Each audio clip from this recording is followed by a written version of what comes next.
Tragédie à Marseille, une jeune femme, Sokaina, tuée par une balle perdue lors d'une fusillade liée au trafic de drogue.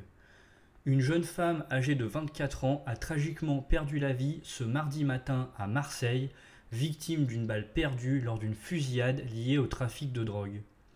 Un nouveau drame a secoué la ville de Marseille cette semaine lorsqu'une jeune femme de 24 ans a été touchée par une balle perdue alors qu'elle se trouvait chez elle.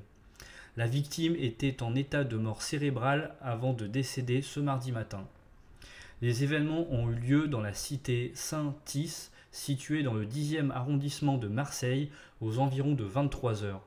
Selon la procureure de la République Dominique Lorenz, une fusillade a éclaté initialement près d'une pharmacie, un lieu où de nombreux jeunes se rassemblent et où un point de vente de stupéfiants serait situé.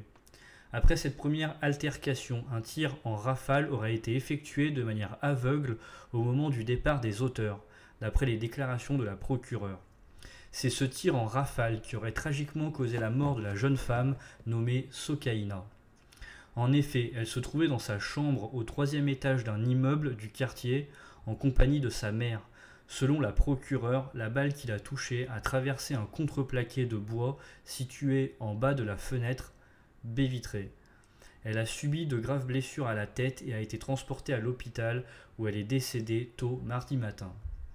La magistrate a également indiqué que des impacts de balles avaient été découverts dans 3 autres appartements, l'un situé au-dessus de la pharmacie, les autres au 4e et 5e étage de l'immeuble où vivait Sokaina. Ces appartements sont habités par des personnes âgées de 71 à 86 ans qui n'ont pas été physiquement blessés par les tirs. La police a retrouvé 23 étuis de calibre 7,62 et une douille de calibre 9 selon une source policière. Une enquête en flagrance a été ouverte portant des accusations d'assassinat et tentative d'assassinat en bande organisée ainsi que d'association de malfaiteurs en vue de la commission d'un crime.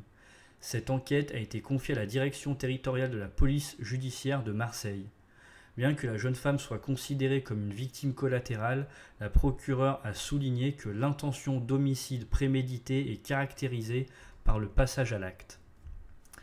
Merci d'avoir suivi cette vidéo, n'hésitez pas à liker, partager, commenter. Liker c'est juste pour me soutenir, c'est pas parce que vous avez liké l'information. N'hésitez pas à vous abonner, nous sommes déjà à 500 sur la chaîne, c'est super, merci à vous. À activer la cloche pour être au courant de chaque nouvelle vidéo. Je vous souhaite une bonne journée, une bonne soirée, à la prochaine.